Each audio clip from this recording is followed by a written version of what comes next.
ഇന്നത്തെ video hand embroidery സ്റ്റിച്ചുകളും അവയുടെ വേരിയേഷനുകളുമാണ്. ആദ്യം ഇതിലേക്ക് ആവശ്യമായ മെറ്റീരിയൽസുകളെ കുറിച്ച് മനസ്സിലാക്കാം.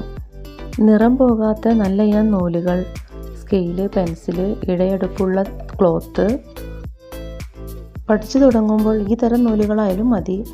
ഫ്രെയിമുകളാണെങ്കിൽ വുഡിൻ്റെതും പ്ലാസ്റ്റിക് ടൈപ്പിലുള്ളതും ആയിട്ട് നമുക്ക് മാർക്കറ്റിൽ അവൈലബിൾ ആണ്.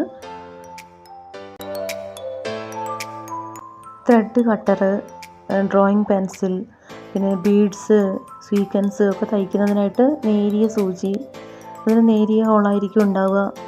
ഒരു ലെയർ നൂല് കൊണ്ടൊക്കെ നമുക്ക് സാറ്റിൻ സ്റ്റിച്ച് വരെ ഇതുകൊണ്ട് ചെയ്യാം. ബാക്കിയുള്ളത് നമുക്ക് എംബ്രോയ്ഡറി സ്റ്റിച്ചിനായിട്ട് ഉപയോഗിക്കാം. പിന്നെ ഉള്ളത് കമൽ ത്രെഡിന് ഉപയോഗിക്കുന്ന നീഡിലാണ്. റിബൺ വർക്ക് നമുക്ക് ചെയ്യാം.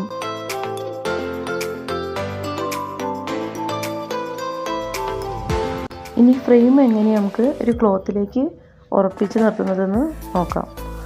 അതിൻ്റെ സ്ക്രൂ വരുന്ന ഭാഗം മുകളിലും അതല്ലാത്ത റൗണ്ട് ഭാഗം തുണിയുടെ അടിയിലുമായിട്ട് വെച്ചിട്ട് വേണം നന്നായിട്ട് പ്രസ് ചെയ്ത് അതിന് ലോക്ക് ചെയ്ത് വയ്ക്കാൻ. തുണി നന്നായിട്ട് ഉറപ്പിച്ച് നിർത്തുന്നതിന് വേണ്ടിയിട്ട് സ്ക്രൂ വെച്ചിട്ട് നമുക്ക് അഡ്ജസ്റ്റ് ചെയ്യാം.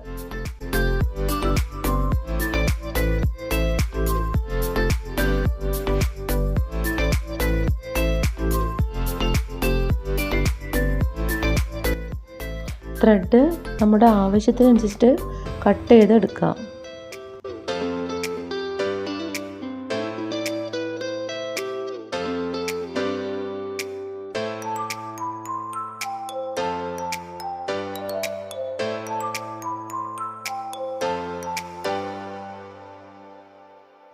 ഇതിൽ ആദ്യമായിട്ട് റണ്ണിങ് സ്റ്റിച്ചാണ് ചെയ്ത് പഠിക്കുന്നത്.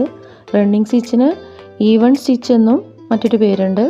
തുല്യ അകലത്തിലായിരിക്കും ഇതിൻ്റെ ത്രെഡ് മുന്നിലും ബാക്കിലുമായിട്ട് വരുന്നതിൻ്റെ അകലം.